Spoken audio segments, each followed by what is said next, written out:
आज हम पढ़ेंगे भारतीय स्वतंत्रता अधिनियम 1947। 20 फरवरी 1947 को ब्रिटिश प्रधानमंत्री क्लीमेंट एटली ने घोषणा कर दी कि 30 जून 1948 को भारत में ब्रिटिश शासन समाप्त हो जाएगा और उसके बाद सत्ता उत्तरदायी भारतीयों के हाथ में सौंप दी जाएगी। इस घोषणा के बाद में मुस्लिम लीग ने आंदोलन किया और बोला कि हमें तो पाकिस्तान किसी भी हालत में चाहिए। तो 3 जून 1947 को ब्रिटिश सरकार ने फिर स्पष्ट किया कि 1946 में गठित संविधान सभा द्वारा बनाया गया संविधान उन्हीं क्षेत्रों पर लागू होगा जो इसे स्वीकार करेंगे और उन पर लागू नहीं होगा जो स्वीकार नहीं करेंगे। और उसी दिन 3 जून 1947 को ही वायसरॉय लॉर्ड माउंटबेटन ने विभाजन की घोषणा पेश की, जिसको माउंटबेटन योजना कहा गया है। उस योजना को कांग्रेस और मुस्लिम लीग दोनों ने स्वीकार कर लिया था। उसमें क्या था कि भारत और पाकिस्तान को अलग अलग कर दिया गया था। और इसके बाद में ब्रिटिश संसद ने भारतीय स्वतंत्रता अधिनियम 1947 को पारित किया और इस अधिनियम की कुछ विशेषताएं इस प्रकार है।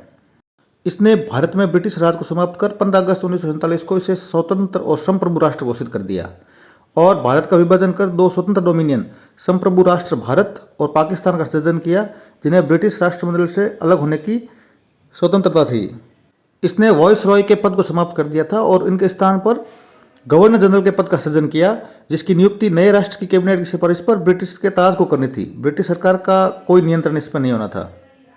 इस अधिनियम ने भारत और पाकिस्तान दोनों की संविधान सभाओं को अपने अपने देशों में संविधान बनाने और उसके लिए किसी भी देश के संविधान को अपनाने की शक्ति दी थी।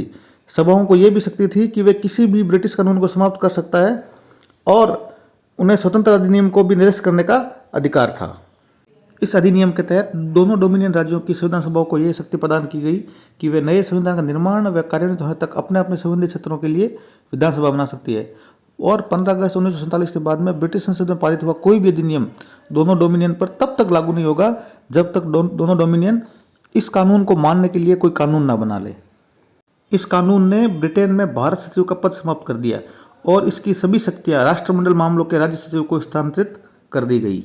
इसी अधिनियम के तहत 15 अगस्त 1947 से भारतीय रियासतों पर ब्रिटिश राज की समाप्ति की घोषणा भी हो गई और भारतीय रियासतों को यह स्वतंत्रता भी दी गई कि वे चाहे तो भारत डोमिनियन में जाए, चाहे तो पाकिस्तान डोमिनियन के साथ मिलकर काम करे या फिर स्वतंत्र रहे। इस अधिनियम ने नया संविधान बनने तक प्रत्येक डोमिनियन में शासन संचालित करने एवं भारत शासन अधिनियम 1945 के तहत उनकी प्रांतीय सभाओं में सरकार चलाने की व्यवस्था की। हालांकि दोनों डोमिनियन राज्यों को इस कानून में सुधार करने का अधिकार था। इसी अधिनियम के तहत ब्रिटिश शासक को विधेयकों पर मताधिकार और उन्हें स्वीकृत करने के अधिकार से वंचित कर दिया, लेकिन ब्रिटिश शासक के नाम पर गवर्नर जनरल को यह अधिकार दे दिया गया था। भारत के गवर्नर जनरल और प्रांतीय गवर्नरों को राज्यों का संवैधानिक प्रमुख नियुक्त किया गया। इन्हें सभी मामलों पर राज्यों की मंत्रिपरिषद के परामर्श पर काम करना था। इसी अधिनियम से शाही उपाधि भारत का सम्राट शब्द समाप्त कर दिया गया और भारत के राज्य सचिव द्वारा सिविल सेवाओं में नियुक्तियों करने और पदों में आरक्षण करने की प्रणाली भी समाप्त कर दी गई।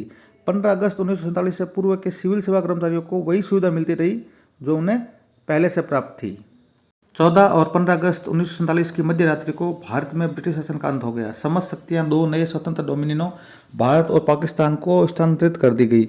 लॉर्ड माउंटबेटन नए डोमिनियन भारत के प्रथम गवर्नर जनरल बने। उन्होंने जवाहरलाल नेहरू को भारत के पहले प्रधानमंत्री के रूप में शपथ दिलाई और 1946 में बनी संविधान सभा को स्वतंत्र भारत डोमिनियन की संसद के रूप में स्वीकार किया। नेक्स्ट चैप्टर में हम संविधान सभा के निर्माण के बारे में पढ़ेंगे। Till then, like, share and subscribe. Thank you.